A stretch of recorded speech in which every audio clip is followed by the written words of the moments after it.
Hey everyone, it's me again, Matt's mom. The last time I did a live Facebook video, it was about grief.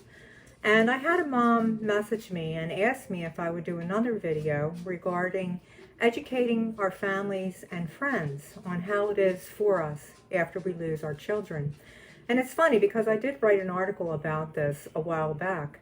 So I thought that I would try to share with you some ideas that have helped me and have helped other people. For family and friends, until you walk in our shoes, you really have not the capacity to understand what we go through, and I totally understand that. It's really so hard to even understand the depth of our pain and our grief until you have lost a child of your own. So I guess what my point today is that if you know someone, if there's someone in your family, if a friend of yours, an acquaintance, someone who has lost their child, I just want to give you a little bit of advice because it's really hard to know what to do, what to say, if you're the friend of the grieving parent. First of all, just show up.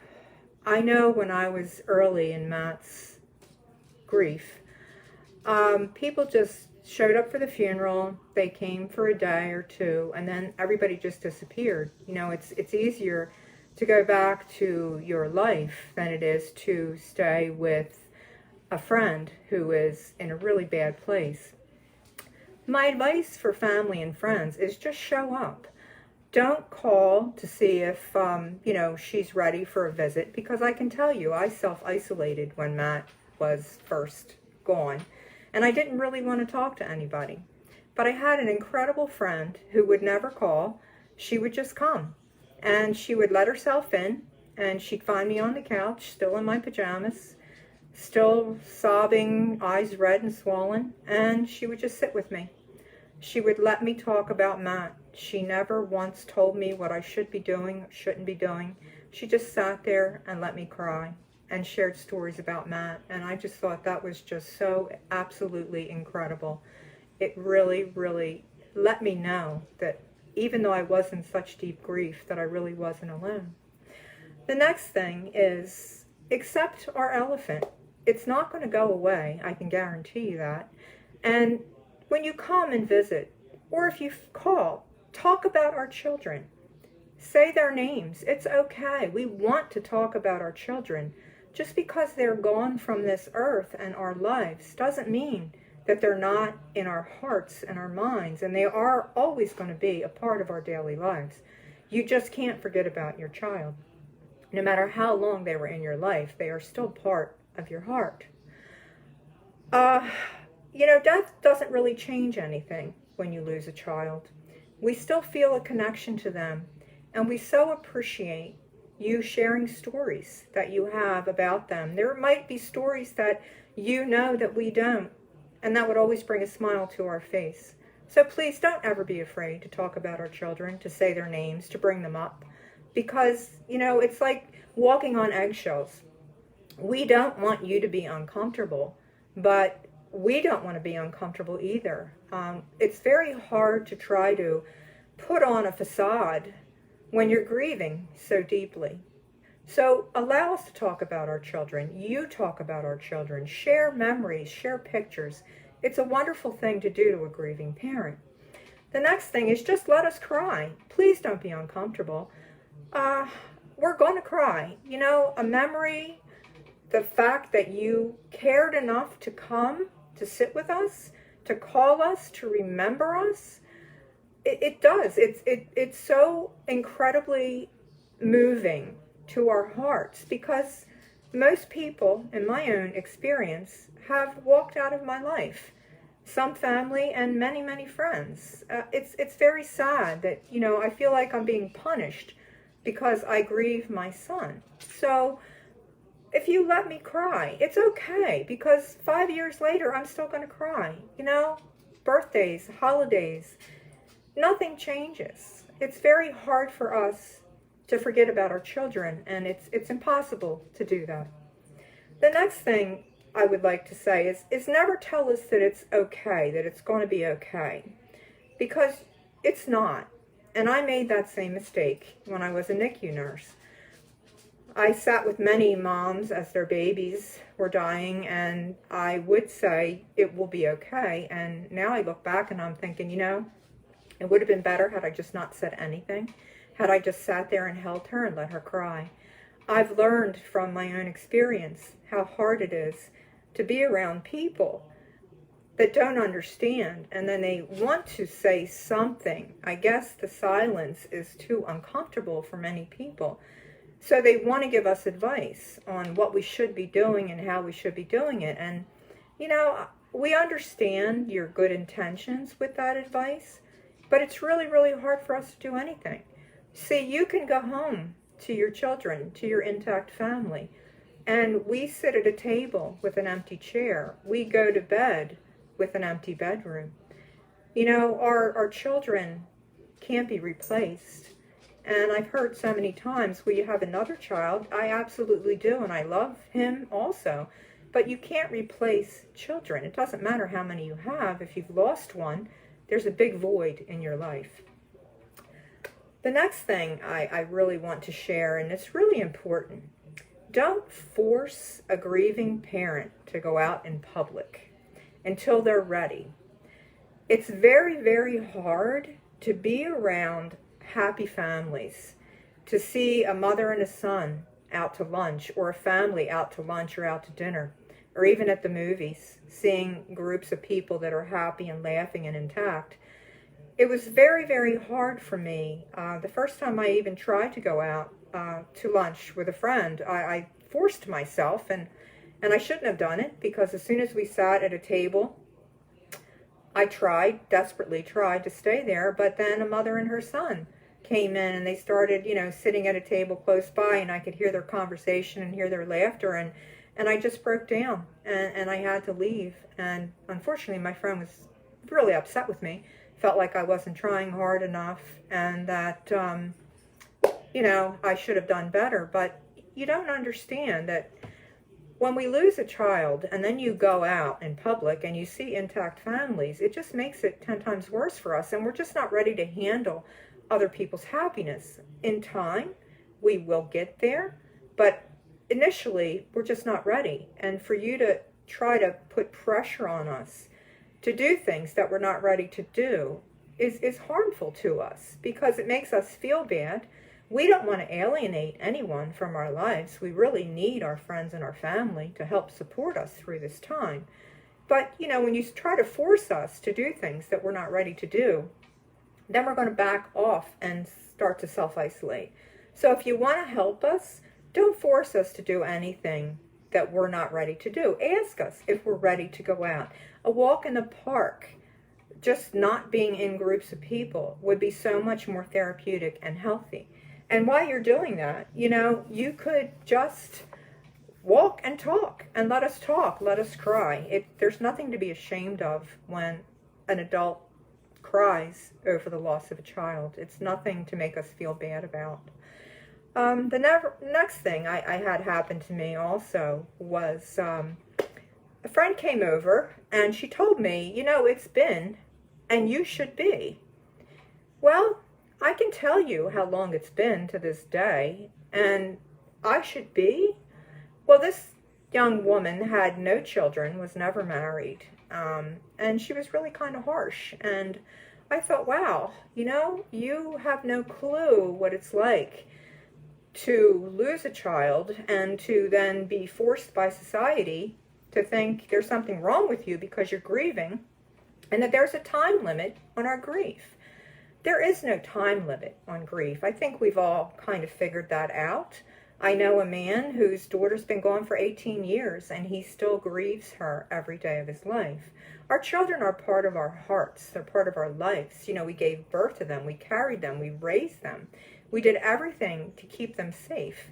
And now, for whatever reason, and we don't know why, and we beat ourselves up enough trying to figure that out, that we don't need a friend or a family member to tell us it's been and you should be. We keep track of time, believe me. We all keep track of the days and the months and the years that our children have been gone from our lives. We don't need a reminder, and we don't need to be told what we should be doing. You know, I just want you to try to think about putting yourselves in our place. Like I said, we don't need you to come and give us advice. We just need you to come and be with us and sit with us and think about us and let us talk as we need to talk, and just be supportive in any way you can. That is what is really helpful to us. The next thing is, you know, we need support through all the first. The first holidays were brutal. You know, I can remember back to, I felt like I couldn't breathe. Getting up Christmas Eve was just such a big tradition in our family. We would all get together and we would have, you know, the 7 fishes dinner, and I swear I just couldn't even function. And I didn't need family or friends to tell me what I should be doing that day, because they were, like I said, all home with their families. You know, family traditions take on a different meaning after you've lost a child. Families have changed. It's hard for us to go to family parties or to friends' parties. I know I turned down several invitations to Christmas parties because, you know, I just wasn't in the mood, and I just couldn't. It was emotionally draining for me just to get through the day at my own home, let alone having to go to a party where there was going to be, you know, 50, 60 people, couples with their children, and celebrating a Christmas tree and opening gifts, and, you know, you're just not there. And it just makes the grief so much more complicated because, you know, first of all, I've lived through when you walk into a room, people don't even want to look you in the eye because they don't want to have that conversation about your child. They avoid you. I remember being in the grocery store and running into someone that I used to work with, and she couldn't get out of the aisle fast enough. She knew I'd seen her. It would have been really nice had she just come up and said, "Hey, how are you? It's been a long time. I think about you. I hope you're okay." But she almost made a beeline, almost knocked her cart over to try to get away from me. And I just thought, wow, my elephant is really ugly and really scary, because I would never have done that to someone else. It's just really heartbreaking the way some friends and family treat those of us who are grieving. You know, the most thing to do also would be to have her join a grief therapy group when she's ready. You can suggest that. You can buy books on grief and just leave them at her house. I had several people bring me some books, and they sat there for probably 6 months before I was even able to read them.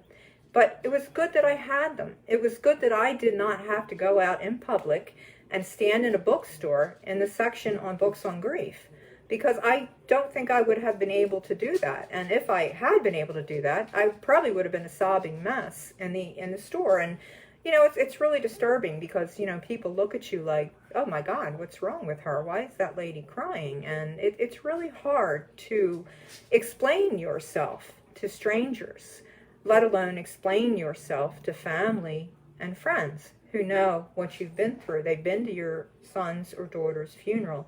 They should know what's happened in your life. So I think grief therapy, it's helped me. It was really a good experience. It's tough to sit there with a stranger, but I have learned that a stranger can be so much more therapeutic than a family member or a friend, because they don't judge you. They're there to listen, and I never felt like I was taking up her time or making her feel uncomfortable, or that I just had to shut up about Matt because, you know, okay, you've had enough. I can see it in your eyes. I can see it on your face. You don't want to talk about Matt anymore. You don't want to talk about grief anymore. You know, you just want to get out of my house, and I understand that. But, you know, grieving your child can be very isolating because, like I said, you know, family and friends, unless you live it, you don't really have any idea what it's like. And we don't blame you, but we do look to you for some compassion and some support. Most importantly, and I'm reading this because I did write this article, and it's really important, and I don't want to miss anything, so I'm just going to read if you don't mind. Most importantly, you must remember that the loss of a child is the greatest pain a mother or father will ever experience. Navigating through the grief of losing a child is a lifelong process. This is the one loss that time does not heal ever. Weddings and baby showers are now bittersweet. She will never be the mother of the bride or the groom. The father will never dance with his daughter at the wedding. We will never know the joy of holding our child's firstborn child. That is so heartbreaking to me. I know so many of us moms wish that our addicted children had children, so that at least we would have a piece of them left here with us on this earth. Losing a child alters the future and stays with us forever. Time is full of reminders and regrets of what should have been and what is. Learning not to fear the elephant and loving the mom or the dad for who she or he will become is the greatest gift to offer a grieving parent. I hope that people will rethink how you treat those of us who are grieving. I hope you won't feel that you need to fix us, because we can't be fixed. Unfortunately, and if we are fixed, the fixing has to come from us. I don't expect any of my friends or my family to fix me, but I do expect them to show me empathy and support and an occasional phone call. Like I said, I used to have a boatload of friends, and now I'm down to 3 who have stood by me, who aren't tired of the Matt stories, who cry with me on his anniversary and his birthday, and they remind me that they are thinking of me. And that's the most important thing that we need as grieving parents. Not to be shut away like we have a disease that is catchy, because we don't. It's grief, and it's a very powerful emotion, and we need to work through the grief the best way that we can ourselves. And like I said, we don't expect you to have the right answers, to say the most profound things, because there's really nothing you can say or do to make us better. What you can do is just show up. Bring the mom flowers. If she likes certain foods, take them to her house. Do things that are kind and nice. Walk her dogs. Get her mail. Do her grocery shopping. Because in the very early throes of grief, I know I didn't leave my house for 3 months. I just couldn't. There was no reason, and I just didn't have the emotional or physical energy to do anything that I needed to do as an adult woman. It just drops everything at your feet, and you have to start picking up the pieces very, very gingerly, because that puzzle of your life is never going to fit back the way it did before your child died. So please be kind to us, talk to us, let us talk about our children. You talk about our children. Allow us to grieve and feel supported and loved. Thank you, guys, and everybody have a great day. And International Overdose Awareness Day is coming up, and I know we are all going to be doing things, thinking of our children and each other's children.